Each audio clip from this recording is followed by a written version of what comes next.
Komona ni profane. Komona ngai Nguma Armel. Pas numéro 26. Ah. Ce qu'on lui a demandé ça, c'est une bonne. Avec le témoignage, c'est en ligne.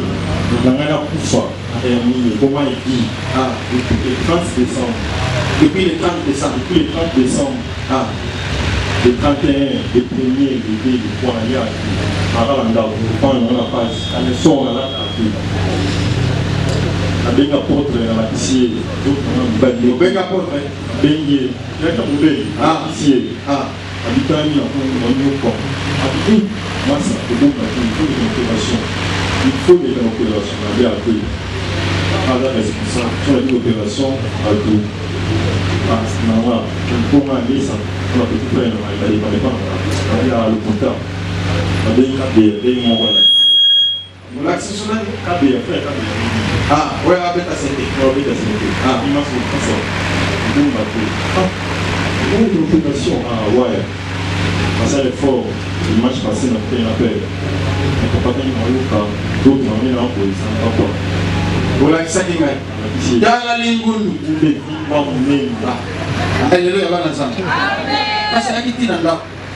Alors on dit il a pas besoin la kisinga. Na kamo. Dans la ligne. Na fini. Na tuna. Oui, non. Est-ce papa, il a beau il faut si son tournage chancer. Donc il faut si la même opération de la vie ça va. Son beaucoup de livres dans l'ancien docteur. En somme il a plus de livres, il y a 1300. Abonné Gambo, Alcina a respecté la condition en paix. Papa a respecté les Namboué. Bon, on est limoué. À ce qui est normal.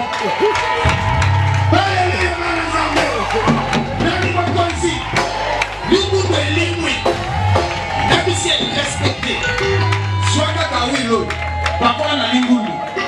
Vous avez déclaré au Méné. Des jours, au monde. Dans la parole. Est-ce que ça nous souffle? Ça nous souffle. Il n'a pas mis ça dans la tête. Ah oui, est-ce que ça nous souffle?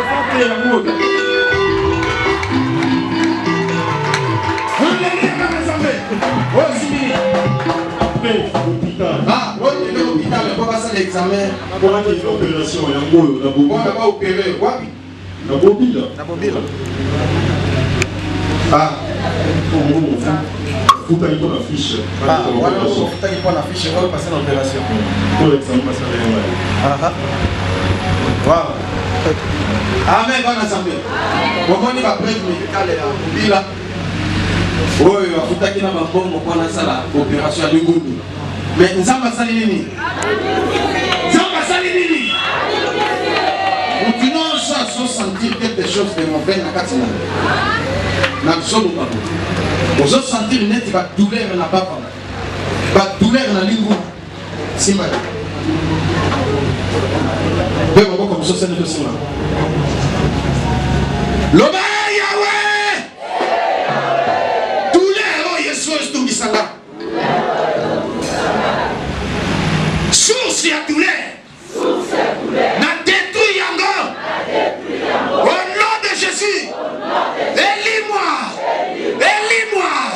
Élis-moi. Au nom de Zambali Moussa yango sikoni. Dès que tu as communiqué, tu as ça. Bon, frère, tu as clôturé. Alors que c'est sauté. Tu viendras témoigner. Au nom de si on bat tout le monde sur Bazar à Mangoulou, il faut bien passer dans l'opération. Oui, ça va m'envoyer la même. Ah, c'est bon, c'est tout souffle, et c'est ça. Dès que tu as témoigné. Et puis, on a une peine et qu'on s'en va soutenir. Parce que ça va faire l'opération. Pour vivre le miracle, pour soutenir dans l'ordre, dans le Amen. Maintenant, pour le Yes.